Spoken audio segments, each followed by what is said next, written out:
Oklahoma, the Sooners at Alabama. Alabama got curb stomped last year. Oklahoma kept Alabama out of the playoff last year. That's why they didn't go to the playoff. Like, we literally were like, that's a bad loss. Like, Alabama had a really bad loss to a bad team. Late. Like, to a team that barely went to a bowl. They got stomped out. Like, no, they're not going to the playoffs. So the revenge factor, man, has to be good. Hey, this team has faced 7 times. What do you think the record is between these two? These two schools? Yeah, they faced 7 times.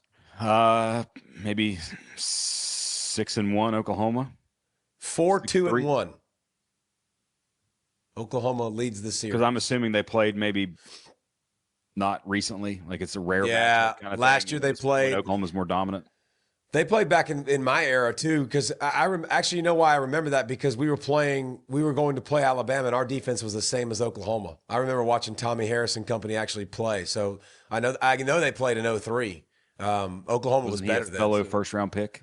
Wasn't Tommy Harris a first round pick too? Yeah, Tommy Harris. Oh, yeah. He was a bad man.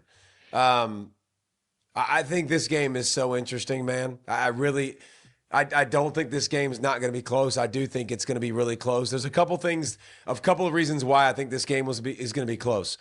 One, Alabama, if you've watched them throughout the season, throughout last year, they struggle with running quarterbacks. I've mentioned it 4,000 times. I'll continue to mention it. And John Mateer, he's probably a better runner right now than he is a thrower. He just hasn't been himself. He's 8 touchdown passes, 7 INTs on the season. Like, he was on pace.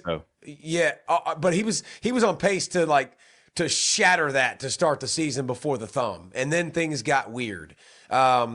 And obviously, the running quarterback helps. The way Oklahoma's run the football recently, Xavier Robinson back-to-back 100 yards games since the last 100-yard game, which was against Alabama a year ago. So I think that's a good thing for Oklahoma that they've got the run game going against an Alabama team that doesn't stop the run great. That's not their strength, running the ball or stopping it. So I think Oklahoma has a real chance. I think John Mateer has to tote that puppy.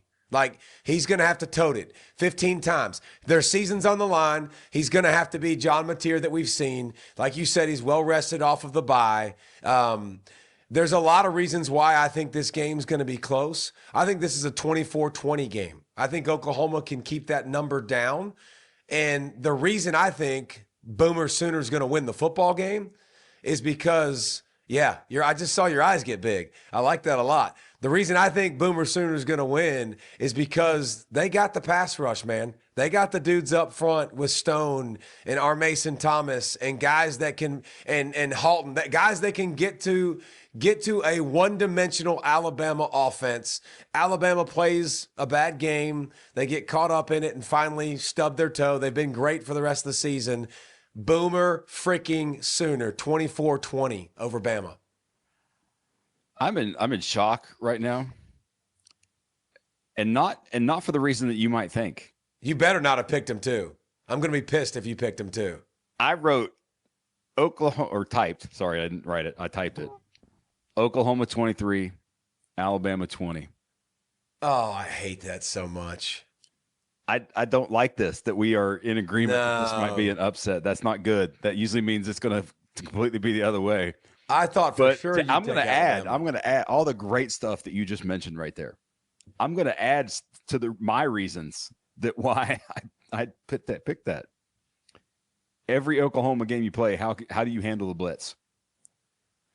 Ty Simpson has actually not handled the blitz. I mean, he's done okay, but from a turnover-worthy play standpoint, he only has 1 pick, but he has 7 turnover-worthy plays versus the blitz. His lowest passing grade versus the blitz. He's 71% completion when he's not. He's like 60, right at 60 when he is blitzed. He was human last week versus LSU's blitz.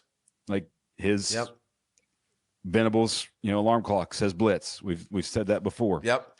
The other thing with the running game with Alabama is I actually went and looked and rewatched some of this stuff and looked at the data and then also rewatched it too. I actually think they have a problem in that they're too left-handed. Too Caden Proctor. Too Caden Proctor. Yeah.